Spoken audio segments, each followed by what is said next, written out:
Hello friends, welcome to our channel crypto with Vishal. आज के video में बात करेंगे गाइस ऑल्ट कॉइन्स के बारे में। वो ऑल्ट कॉइन्स जो फंडामेंटली स्ट्रांग थे, अभी भी हैं, जिनके पीछे टीम पहले भी काम कर रही थी, अभी भी काम कर रही है, लेकिन प्राइस अभी भी डाउन है। बिटकॉइन के ऑल टाइम हाई बनाने के बाद भी ज्यादातर अगर हम लोग यूजर्स की बात करेंगे, उनका पोर्टफोलियो अभी भी रेड में, और थोड़ा बहुत रेड में नहीं है, बहुत रेड में है, क्योंकि ऑल्ट कॉइन्स ने वो परफॉर्म बिल्कुल भी नहीं किया है जिसकी उम्मीद थी। बड़े ऑल्ट कॉइन्स अभी भी उनको यहां से 10x का पंप करना पड़ेगा, तब वो अपने लास्ट ऑल टाइम हाई के पास जाएंगे। तो कहां गड़बड़ हुई?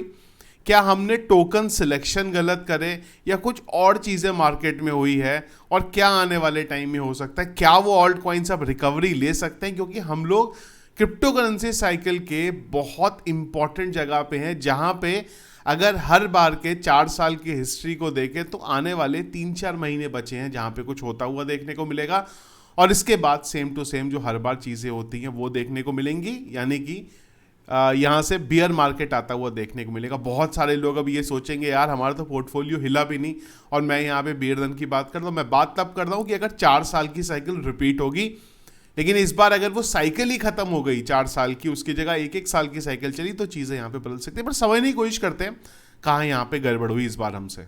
ये है वो गाइस विश लिस्ट जो आप लोग कॉइन मार्केट कैप के ऊपर हम लोग दिखते थे, जिसमें ये वो टोकन थे जिसको हम लोगों ने थोड़ा लंबे टाइम के लिए हमारे पोर्टफोलियो में रखा था, जिनसे उम्मीद थी इस बार हमें कुछ होता हुआ देखने को मिलेगा। जिसमें बिटकॉइन था, इथीरियम था, सोलाना था। ये 3 कॉइन थे जिसको मैं आपको हमेशा बोलता था ये 3 कॉइन के सबसे ज़्यादा चांसेस है परफॉर्म करने के, और आप इनको अपने लिस्ट में रखो। इन 3 की बात करें तो इन्होंने फिर भी कुछ परफॉर्म करा है, लेकिन अगर आप रेगुलर वीडियोस देखते थे मेरे, मैं 2023 2024 की बात करूं तो हम लोग सेलेस्टिया का नाम जरूर लेते थे। सेलेस्टिया की अगर आप बात करें तो सेलेस्टिया ने अपना ऑल टाइम हाई तकरीबन $20 का लगाया था, 20 भी क्या, इनफैक्ट 21 का लगाया था, और अभी ये चल रहा है 1.76 पे। इसके अलावा टॉन के बारे में हम लोग अक्सर बात करते थे। टॉन का अपना जो ऑल टाइम हाई था वो था अराउंड 8.2 का, और करंटली चल रहा है 3.18 पे। खैर टॉन तो चलो फिर भी ठीक है, लेकिन आर्बिटम की बात करें 78% यहाँ पे हमें डाउन दिख रहा है। कॉस्मोस की बात करें, कॉस्मोस मैंने बहुत बार आप लोगों को बोला है, एक ऐसा प्रोजेक्ट है जितनी स्ट्रॉन्ग टीम किसी के पास नहीं है। कॉस्मोस वो है जो इनोवेशन करता है, और उस इनोवेशन को बाकी जो चेन्स हैं वो कॉपी करती हैं। वो कॉस्मोस का ऑल टाइम हाई है 44 का, और करंटली चल रहा है $4 पे। आप रेंडार की बात करें, ओपी की बात करें, ऑप्टिमिज्म, मुझे नहीं लगता आर्बिटम और ऑप्टिमिज्म कोई भी होगा जिसके पोर्टफोलियो में उसने अपने ना रखा हो, जो भी 2023 2024 में बाय करा है जिसने। स्टैक्स की अगर हम लोग बात करें तो बिटकॉइन पे जब भी ट्रैफिक आएगा स्टैक्स का प्राइस ऊपर जाना था, पर स्टैक्स की हालत देखिए खराब है।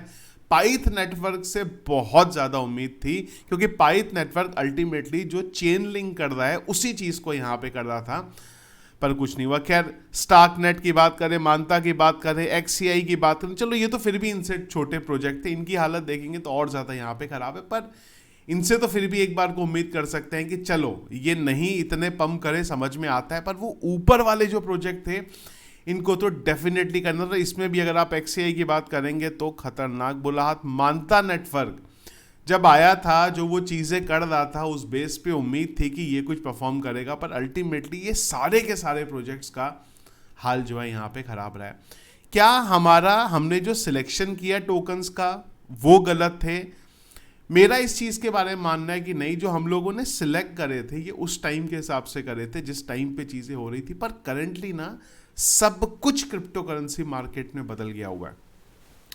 ऑल्ट कॉइन्स को पंप करने के लिए जिस सबसे बड़ी चीज की जरूरत होती है वो होती है रिटेल यूजर्स।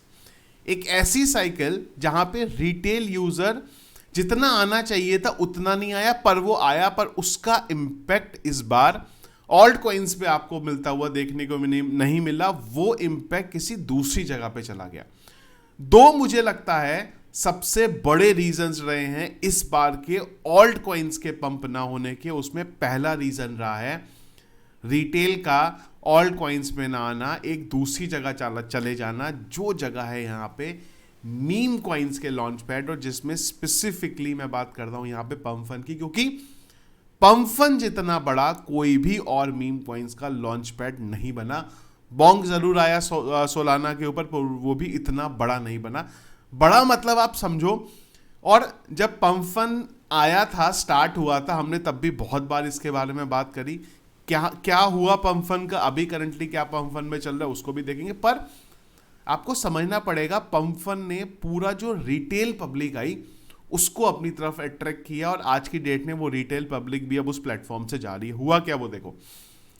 अगर आप आज की डेट में बात करते हो तो दुनिया भर के मैं रेवेन्यू की यहां पे बात कर रहा हूं, चेन्स की, तो अगर आप देखोगे टेथर का जो रेवेन्यू है वो पिछले 24 घंटे का $21 मिलियन का है, सर्कल का 7.57 मिलियन का है, हाइपर लिक्विड का 2.96 मिलियन का है, और पंप का 2.06 मिलियन का है।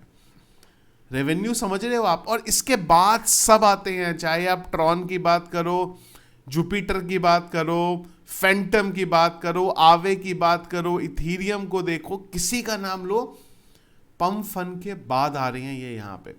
पम्प फन का 30 दिन का रेवेन्यू देखोगे आप यहाँ पे तो वो $54 मिलियन का है। अगर आप पिछले एक साल का फीस देखोगे खाली ना वो, तो वो $749 मिलियन की है यहाँ पे पम्प फन से। रिटेल आया, लेकिन रिटेल गया मीम कॉइन्स की तरफ, और मीम कॉइन से भी उसको अल्टीमेटली नुकसान हुआ। उसके बाद वो क्रिप्टो करेंसी मार्केट से फिलहाल गायब हो गया। अब आप बोलोगे कि ये कौन सी मैं रिटेल की बात कर रहा हूं, आपने तो कभी पंफन के ऊपर या मीम जो लॉन्च पैड थे वहां पे गए नहीं। तो एक चीज समझिएगा, क्रिप्टो करेंसी मार्केट में जो पैसा है जो आता है ना, वो इंडिया से तो आता ही नहीं है, वो सबसे ज्यादा आता है यूएस की तरफ से। यूएस की ऑडियंस मीम कॉइन्स की तरफ, जो रिटेल पब्लिक है वो बहुत जबरदस्त लेवल पे गई जब इनिशियली आया। और उस वजह से एक टाइम ऐसा था जब पंप सेकंड नंबर पे आता था रेवेन्यू की, जब हम लोग बात करते हैं। धीरे धीरे वो चीज वहां पे नीचे की तरफ गई, जिसकी वजह से रेवेन्यू में जरूर इशू हुआ। पर पंप ने बहुत बड़ा गेम चेंज किया एंटायर क्रिप्टो करेंसी मार्केट में। रिटेल आया, पर वो रिटेल मीम कॉइन्स की तरफ आया, उस रिटेल को ऑल्ट कॉइन्स की तरफ आना चाहिए था, वो यहां पे नहीं आया। दूसरा बड़ा इंपॉर्टेंट जो चीजें इस साइकिल के अंदर चेंज हुई, वो चेंज हुई यहां पे क्रिप्टो करेंसी मार्केट अब क्रिप्टो मार्केट्स की जगह पे मूव होता जा रहा है धीरे धीरे वॉल स्ट्रीट की तरफ। ईटीएफ आ रहे हैं यहां पे, और वहां से एक और चीज निकल के ये आई है कि जो टोकन्स की अगर हम लोग बात करें, वो अगर वॉल स्ट्रीट के ऊपर हैं तो वो परफॉर्म कर रहे हैं, जो वॉल स्ट्रीट में नहीं है वो फिलहाल परफॉर्म नहीं कर रहे हैं। चाहे हम बिटकॉइन की बात करें, बिटकॉइन ने परफॉर्म करा, हम लोग इथीरियम की बात करें जो परफॉर्म नहीं कर रहा था वो परफॉर्म करने लगा। चाहे हम सोलाना की बात करें, जो सोलाना तो खैर हमेशा से ही परफॉर्म कर रहा है, और सोलाना के परफॉर्म करने के पीछे भी सबसे बड़ा जो रीजन रहा वो रहा मीम कॉइन्स का, जो मीम कॉइन्स सोलाना के प्लेटफॉर्म पे बने।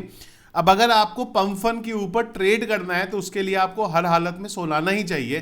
तो लोगों ने वहां पे रियल यूज केस आया, भले ही उस यूज केस की वजह से गलत और चीजें हुई, गलत का मतलब इन द सेंस कि ऑल्ट कॉइन्स पे इंपैक्ट देखने को नहीं मिला, पर सोलाना पे जरूर यूज केस हुआ। इसके अलावा और भी प्लेटफॉर्म थे जिन्होंने मीम्स को ट्राई किया, पर वो कुछ कर नहीं पाए यहाँ पे।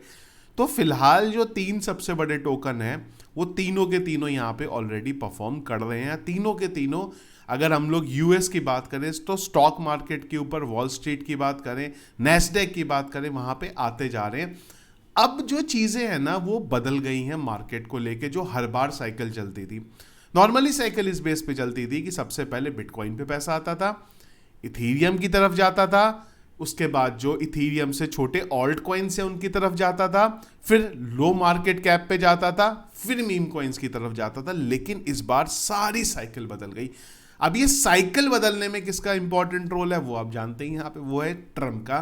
क्योंकि जब ट्रम्प आए, एक तो अपने मीम कॉइन्स ले आए यहाँ पे, अपनी फैमिली के मीम कॉइन्स ले आए यहाँ पे, वहां तक भी ठीक था, पर पूरी चीजों को शिफ्ट कर दिया गया धीरे धीरे। और ऑब्वियस सी बात है, उनकी कंपनी जो है जहां पे उन्होंने ज्यादा इन्वेस्ट किया है उस तरफ ही जा रहे हैं। पर आने वाले टाइम में यही शिफ्ट जो है आपको धीरे धीरे होता हुआ देखने को मिलेगा।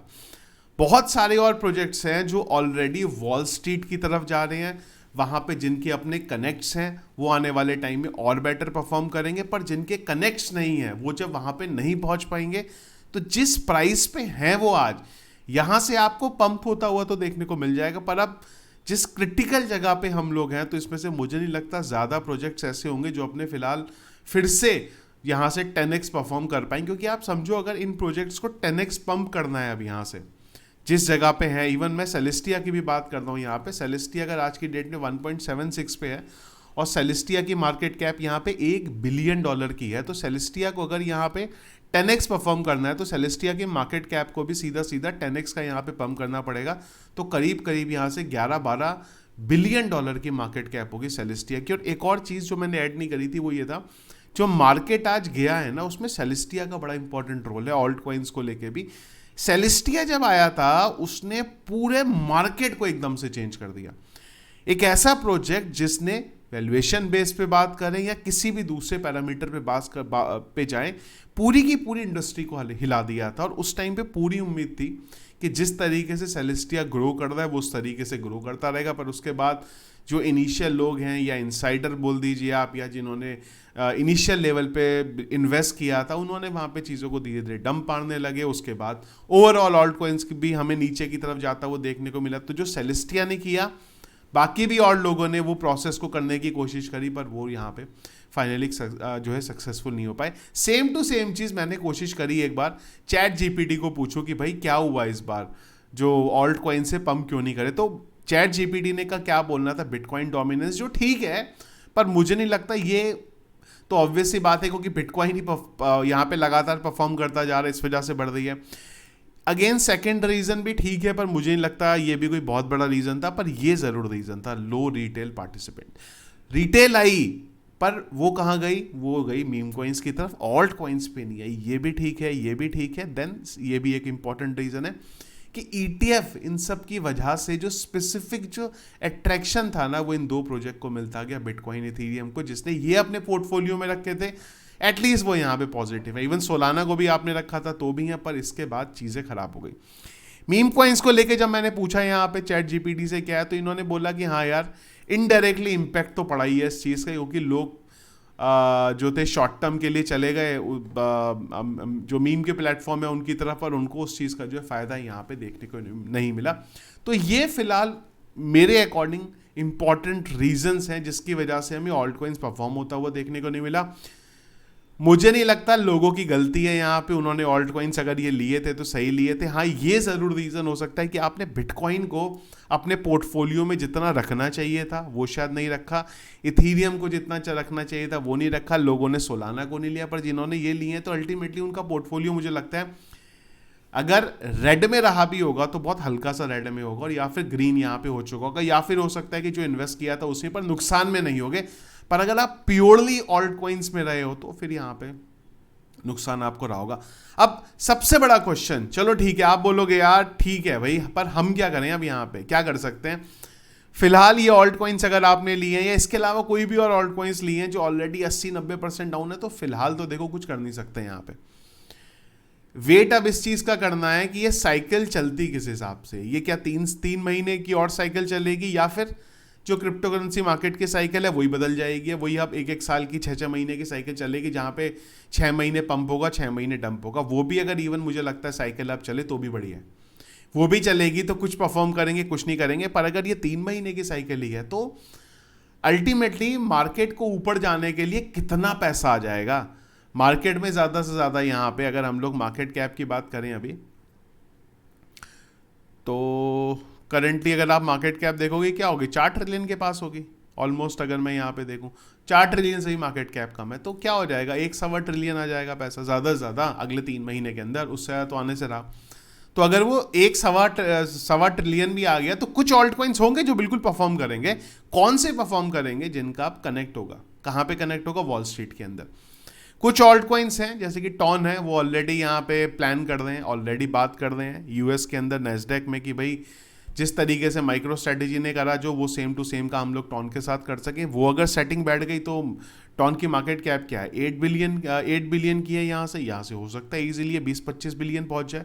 जो $3 पे फिलहाल अभी टॉन चल रहा है वो ईजिली यहाँ से $15 तक $12 तक परफॉर्म कर दे। पर जो जिसका कनेक्ट होगा वहां पे, पर जिसका कनेक्ट नहीं होगा उसके लिए चीज़ें जो है यहाँ पे थोड़ी सी खराब हो सकती है आने वाले टाइम में। पर अगेन किसका है किसका नहीं है वो चीज़ें हमें आने वाले टाइम में पता चलेगा।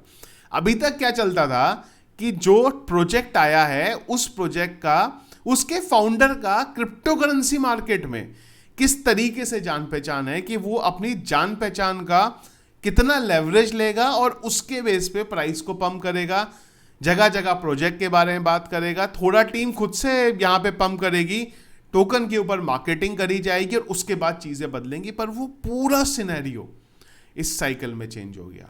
क्रिप्टो करेंसी मार्केट कहाँ चली गई? वो चली गई वॉल स्ट्रीट की तरफ, क्योंकि उन्हें ये समझ में आ गया कि रिटेल पब्लिक है नहीं इस बार इतनी, बेटर है इंस्टीट्यूशंस के पास जाओ। और वो इंस्टीट्यूशंस के पास किस लिए जाओ? वो इसलिए जाओ क्योंकि जो इथीरियम के अंदर होता हुआ देखने को मिला, जो बिटकॉइन में होता हुआ देखने को मिला, शायद वो सेम टू सेम चीज हमारे सामने हमें जो हमारे ऑल्ट कॉइन्स हैं उसके अंदर होता हुआ देखने को मिल जाए। तो वो शिफ्ट यहाँ पे चेंज हो गया। इवन अगर मीम के जो लॉन्च पैड है वो भी नहीं बने होते तो रिटेल पब्लिक क्या करती है, वो धीरे धीरे धीरे आती है। और स्पेसिफिकली इंडिया की रिटेल पब्लिक नहीं आती, वो तो बहुत एंड में आती है।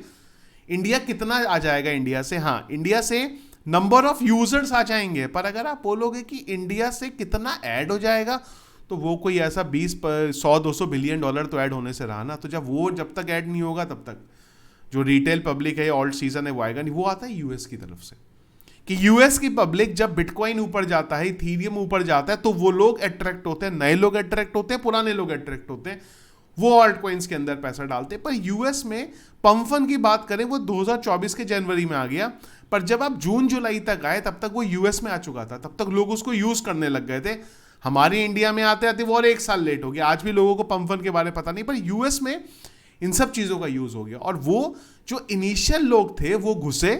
और मीम्स में ऑब्वियसली बात है, एक तरीके से अगर आप देखो, अगर आपको प्रोजेक्ट समझ में आ रहा है, आपको होल्डर्स एलोकेशन सारी चीजें पता है तो ठीक है, पर अगर आप रैंडम घुस गए तो आपका यहाँ पे निश्चित पूरे का पूरा फंड का जो है खत्म होना तय है। यहाँ पे वही चीजें हुई, वो रिटेल पब्लिक घुसी कहाँ पे? मीम कॉइन्स में। मीम कॉइन्स में उन्होंने खतरनाक लॉस खाया और उसके बाद वो मार्केट से शिफ्ट हो गए। तो अगर आप जो मीम कॉइन्स के लॉन्च पैड है उनके वॉल्यूम पे भी धीरे धीरे फर्क पड़ता है। जितना वॉल्यूम आज से 1 साल पहले, 6 महीने पहले उन प्लेटफॉर्म्स पे था, वो उतना वॉल्यूम अब नहीं है उन प्लेटफॉर्म्स के अंदर।